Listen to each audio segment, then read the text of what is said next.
আমরা একেবারে সরাসরি আমরা সেই আমাদের আজকের প্রধান অতিথি, আজকে আমাদের উদ্বোধক, আজকে যার হাতের পরশে আমরা পৃথিবীর ঘরে ঘরে দাঁড়ে দাঁড়ে আমরা সেই Rajiv Gandhi international thalassemia hospital and research centre for welfare পা রাখলো ওয়েবসাইটের উদ্বোধনের মধ্য দিয়ে আমরা সেই তারই বক্তব্য শুনবো।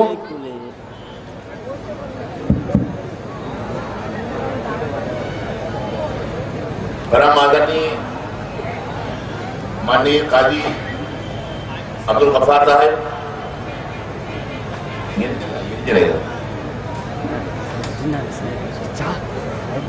परम आदरणीय माननीय काजी अब्दुल गफ्फार साहब, एमएलए भदौरिया श्री दिल्लू जी, श्री तवेल गांधी घोष जी, डॉक्टर पी सेनगुप्ता जी, सीएमओ, मेरे मेहरबान बुजुर्गों, दोस्तों, महिलाओं और साथियों, ये मेरा सौभाग्य है कि मुझे बंगाल के इस हिस्से में आकर आपसे मिलने का मौका मिला, और वो भी एक ऐसे शुभ अवसर पर जबकि यहाँ एक ऐसी खतरनाक बीमारी के बारे में आज मुझे वेबसाइट का उद्घाटन करना पड़ा। और मैं बधाई देना चाहता हूं आदरणीय गफ्फार साहब को, उनके सुपुत्र दिल्लू जी को और उनके साथियों को कि जो इस खतरनाक बीमारी से लड़ने के लिए कमर बांधे हुए हैं और इसके खिलाफ उन्होंने जिहाद का ऐलान किया है। और खुशी मुझे इस बात की है कि जो हॉस्पिटल ये काम कर रहा है उसका नाम हमारे देश के स्वर्गीय प्रधानमंत्री राजीव गांधी के नाम पर है। मेरा सौभाग्य था कि जब राजीव गांधी भारत के प्रधानमंत्री थे तो मुझे उनके साथ भी 5 साल पार्लियामेंट में लोकसभा के मेंबर की हैसियत से काम करने का मौका मिला। और मुझे याद है राजीव जी इस बीमारी से कितने चिंतित थे। उनके पास जब खबरें आती थी बंगाल से, मद्रास से,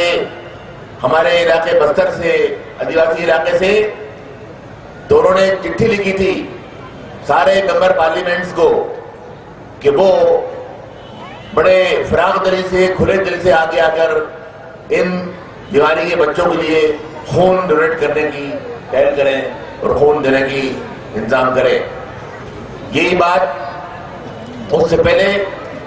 हमारी आदरणीय इंदिरा गांधी ने की थी। उन्होंने भी सारे मंत्रियों को, मैं मंत्री था उस जमाने में मध्य प्रदेश में, सारे मंत्रियों को और सारे बड़े लोगों को खत लिखा था कि वो गरीब आदमियों के लिए खासतौर से जो खून खरीद नहीं सकते उस खून को डोनेट करें और ब्लड बैंक में जाके खून दें। ये हमारा भारत, ये हमारा देश कश्मीर से कन्याकुमारी तक हमारा एक देश है, हमारा एक झंडा है, हमारा एक मुल्क है, हमारी एक मिट्टी है और हमारी एक वफादारी है जो सारे देश की हमारे साथ है। वो चाहे हिंदू हो, मुसलमान हो, सिख हो, ईसाई हो, पारसी हो, जैन हो, बुद्धिस्ट हो, लेकिन हम सब के सब भारतीय हैं और भारतीय होने की हैसियत से इस देश की सुरक्षा करना, संरक्षण करना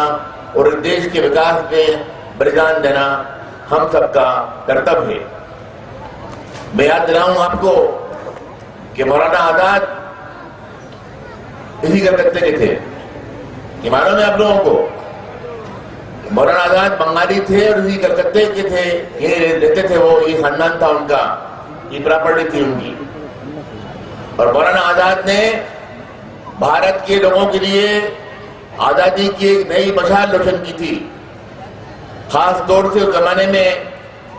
जबकि चंद कुछ स्वार्थी और सांप्रदायिक लोग मुसलमानों को गुमराह करके, बहका के सांप्रदायिकता की राजनीति करने के लिए उकसा रहे थे, तो मौलाना आजाद ने एक अखबार निकाला जिसका नाम था अल हिलाल। उसके बाद एक और अखबार निकाला जिसका नाम था अल बिलाग। ये दोनों उर्दू के अखबार थे और इसी कलकत्ते से ये पब्लिश हुआ करते थे। इन दोनों अखबारों ने सारे भारत में आजादी की एक नई आग लगा दी और मौलाना आजाद ने उस अखबार में लिखा था कि भारतीय होने की हैसियत से सारे हिंदुस्तानियों का ये कर्तव्य है, राजनीतिक कर्तव्य है, सिविल ड्यूटी है उनकी कि वो आजादी के लिए अंग्रेज साम्राज्य के खिलाफ संघर्ष करें, अपने देश की सुरक्षा करें और देश के विकास में पूरा योगदान दें। लेकिन मौलाना ने कहा कि जहां मुसलमानों का सवाल है तो मुसलमान के लिए अपने देश की वफादारी खाली उसकी सिविल ड्यूटी नहीं है, खाली उसकी राजनीतिक ड्यूटी नहीं है, बल्कि मुसलमान के लिए ये राजनीतिक कर्तव्य तो है ही, लेकिन साथ ही साथ इस्लाम की शिक्षा के मुताबिक ये हर मुसलमान का धार्मिक कर्तव्य है कि वो देश से वफादार रहे और देश की सुरक्षा के लिए, आन बान के लिए अपने खून का आखिरी कतरा बहा दे, लेकिन देश के झंडे को नीचा नहीं उठने दे, देश की आन बान को खत्म नहीं होने दे। ये मौलाना ने कहा था और मौलाना की इस उपदेश से लेकर हिंदुस्तान के मुसलमानों ने लड़ाई लड़ी थी मुस्लिम लीग के खिलाफ, पाकिस्तान के खिलाफ। और आप ये समझ लीजिए कि पाकिस्तान जो बना उसके लिए जो वोटिंग हुई तो भारत से मुसलमानों ने वोट नहीं किया उसके लिए, कुछ इलाकों ने वोट किया और जहां पाकिस्तान बना वहां के लोगों ने खुद उसके खिलाफ वोट किया। पंजाब ने किया, बलूचिस्तान ने किया, फ्रंटन ने किया, सिंध ने किया। तो ये जब देश आजाद हुआ तो पंडित नेहरू ने प्रधानमंत्री की हैसियत से जो पहला अपना भाषण दिया था भारत के कॉन्स्टिट्यूंट असेंबली के अंदर, जो पार्लियामेंट थी उस जमाने में, उन्होंने कहा था कि आजादी हासिल करके 15 अगस्त 47 को हमारा काम खत्म नहीं हुआ, हमारा काम उस वक्त तक खत्म नहीं होगा और हमारी संघर्ष जारी रहेगा, लड़ाई जारी रहेगी जब तक कि हम इस देश से गरीबी का खात्मा नहीं कर देते, जब तक हम इस देश से जहालत का खात्मा नहीं कर देते, जब तक कि हम इस देश से अंधविश्वास का खात्मा नहीं कर देते, जब तक इस देश में हम समानता का समाज की स्थापना नहीं कर देते जहाँ हर व्यक्ति को बराबर के अधिकार है, जब तक हर भारतीय को लिखने पढ़ने का, दवा इलाज का, रहने का, रोटी खाने का इंतजाम नहीं होता, उस वक्त तक हमारा ये संघर्ष जारी रहेगा। और उन्होंने कहा था कि हमारी मंजिल उस दिन आएगी, हम तब हमारा सफर खत्म होगा जब हम हर आंख से चुन चुन कर एक एक आंसू नहीं पोंछ देते, उस वक्त तक हमारा संघर्ष खत्म नहीं होगा। जब तक मानवता की आंखों के आंसू हम नहीं पोंछ देते, उस वक्त तक हमारी जंग जारी रहेगी, हमारा युद्ध जारी रहेगा। तो देश के महान नेताओं के जो आदर्श थे, मुझे खुशी है कि आज के राजीव गांधी हॉस्पिटल की स्थापना ने उनके ख्वाब को पूरा किया है। वो गरीब बच्चों के लिए जो खून का इंतजाम नहीं कर सकते, जीवन की लड़ाई लड़ते हैं, उनके लिए आप माकूल तरीके से खून मुहैया कराएंगे, प्रोवाइड कराएंगे, ताकि उन बच्चों को भी जिंदा रहने का अधिकार मिलेगा। मैं अपनी तमाम शुभकामनाएं यहाँ के देता हूँ गफ्फार साहब को, उनके बेटे को और उनके साथियों को, और अल्लाह ताला से दुआ करता हूँ कि वो उनको इतनी ताकत दे, इतनी हिम्मत दे कि इस अस्पताल की ब्रांचेज बंगाल में दूसरे इलाकों में भी खोले, वो सारे बंगाल को इससे लाभदायक होने का मौका मिले। ये हमारा देश चल रहा है, हम उन ख्वाबों की ताबीर ढूंढ रहे हैं, उन ख्वाबों के मुताबिक जो हमारे नेताओं ने देश के लिए देखे थे आजादी से पहले और आजादी के बाद, जो पंचवर्षीय योजनाएं बनाई थी, जो अनेक स्कीम बनाई थी, आज हम उन पर काम कर रहे हैं और ये हमारा कर्तव्य है कि हम हर उस शक्ति का मुकाबला करें, जो देशद्रोही है। हमारे उस आवाज का मुकाबला करे जो देश में आतंकवाद फैलाना चाहती हो। हम और उस व्यक्ति का मुकाबला करे जो धर्म के नाम पर गुमराह करके लोगों में अपने उल्लू से करना चाहता हो। कुछ लोग हैं जो भारत के लोगों को धर्म के नाम पर बहकाकर, सस्ते नारे लगाकर, खोखले नारे लगाकर गुमराह करना चाहते हैं और चाहते हैं धर्म के नाम पर वो भाई भाई का बीच बंटवारा कर दें, भाई भाई के बीच दीवारें उठा दें, भाई भाई के बीच दिलों के अंदर तकसीम कर दें।